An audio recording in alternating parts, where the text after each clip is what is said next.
So you've heard this book, The Richest Man in Babylon. And if you haven't, today what I'm going to do is I'm going to be sharing with you the 5 laws of gold that George Clason talks about in this book. Now, this book is important to me because, like I said, I got my hands on it when I was really young and impressionable. I was 22 years old, newly married, and trying to figure out, oh my gosh, how do I build wealth rapidly?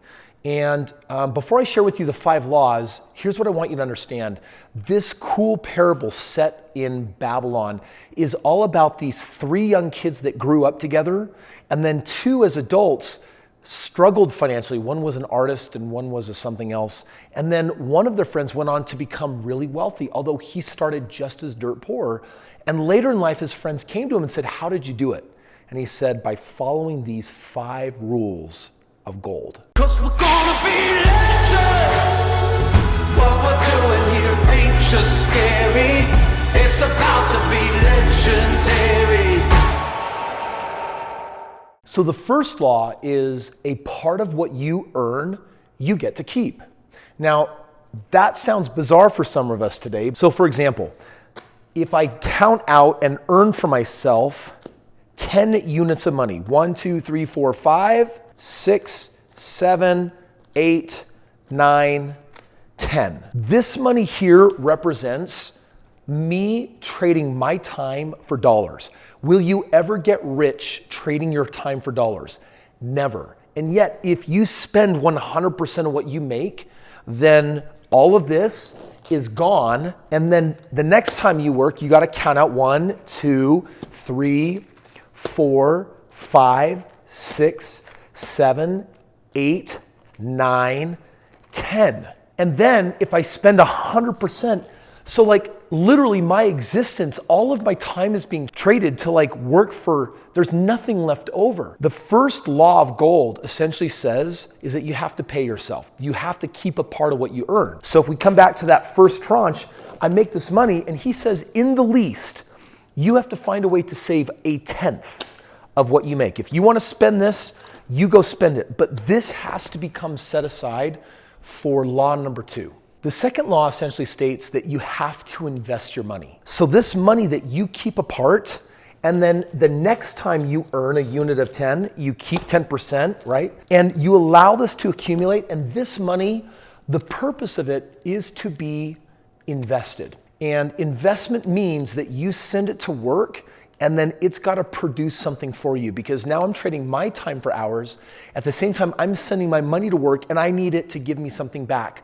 So that, just imagine for a moment that if I send this money to work this week and it produces this $50 bill and I spend my time and I work and I get to keep that, I now have the money I've paid myself, plus I have the interest from my investment. And this is now a little bit more than I had before, which I get to what? I get to reinvest it. And over time, this 10% that you keep putting in real estate, business, investments, it starts accumulating. So like, for example, in my world of real estate, let me show you what this looks like. When I invest in real estate, let's say I'm going to have 1, 2, 3, 4, 5, I've got 10 units here. If I am earning 30% a year on my money, then I get to keep 3 of these and then I get to reinvest them. And then I get this big batch again and I get to take 3 of these and I get to reinvest them. You are putting your time in trade for money. You need to expect your investments to come back and give you money back. The third law of gold is that you need to seek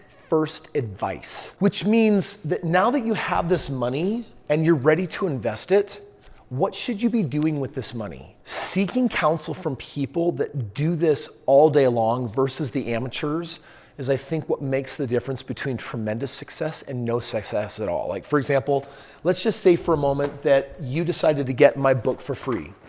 That's a smart move because leaders are readers. They're developing their minds, they're developing themselves. Reading this book will elevate your knowledge of real estate substantially because it's all based on the best way of making money in real estate. But if you read this book and then implemented it, does reading a book make you an expert at something? It actually doesn't. Does reading a book mean that you have all this experience and track record? No, you don't have those things either.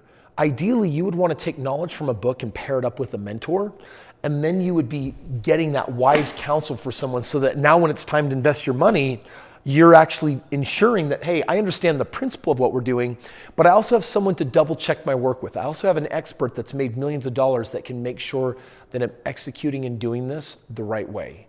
So seek wise counsel. Okay, the fourth law, I just got to read it here because it's this old world Babylonian. It says, gold, for the fourth law of gold, it says, gold slippeth away from one who invests in the unfamiliar or those not skilled in its keep. So like, think about that for a little bit. You have this money, you're ready to invest it, and you either go out and put it in things that you don't understand, or you put it with people that are not the best at their game. They're not the professionals. It's not really what they have a track record on having done professionally. This law essentially says you work so hard so that you can put it out there, invest it, and you're either going to trust that money in yourself with no experience or someone else with little experience. This is no. You want to be playing with the best, smartest, and brightest people that are out there. The fifth law is stated really well. It says, gold flees from the man who imposes impossible earnings. Too much stress, essentially, on too little money. I do meet some people that get old enough where they feel like they've lost time and they're behind the eight ball. And so what it does is they start making really stupid choices. They put massive stress on the money and ask it to do things that are not realistic for it. Like, for example, an extreme case would be, I need you to double every week. Okay, guess what? You can find Ponzi schemes out there that can make that promise and might even be able to fulfill on it for a handful of weeks before the thing implodes. In other words, there's a sucker born every single day, and if you're looking for the idiotic, you're gonna find it. With money, you need to be reasonable with it. You need to take care of it. It needs to be nurtured. If you're saying, well, I need higher ROI, then you need to be wise in that allocation to make sure that you're mitigating every risk that you possibly can. These 5 rules had such an impact on me as a 22-year-old that by the time I was 26, I became financially free. And I'm really thankful for that book that George Clayson wrote. I think it's absolutely a worthy read, and I would recommend that if you get a chance to get your hands on it, that you do read it.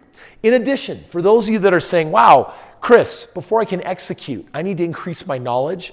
Did you know that Warren Buffett reads 500 pages a day? Bill Gates reads 50 books a year. Mark Cuban spends 3 hours in personal study. These people who have gone on to do incredible things, what they do is they seek knowledge from people that have expertise. Now, in my world of expertise, I've done $1 billion worth of real estate. I've exceeded my 10,000 hours of mastery many times over. I've done 4,000 deals. And this book is masterfully written with a ghostwriter friend of mine who assisted me with it so that I could communicate properly our track record and why we've been winning so much. And this book is a gift from me to you. But it also comes with a consultation. Some of you might be saying, hey, I would actually like some hands-on help. I'd like a coach. I'd like someone at my side, and talk to my team about that, and they can share with you exactly what that looks like.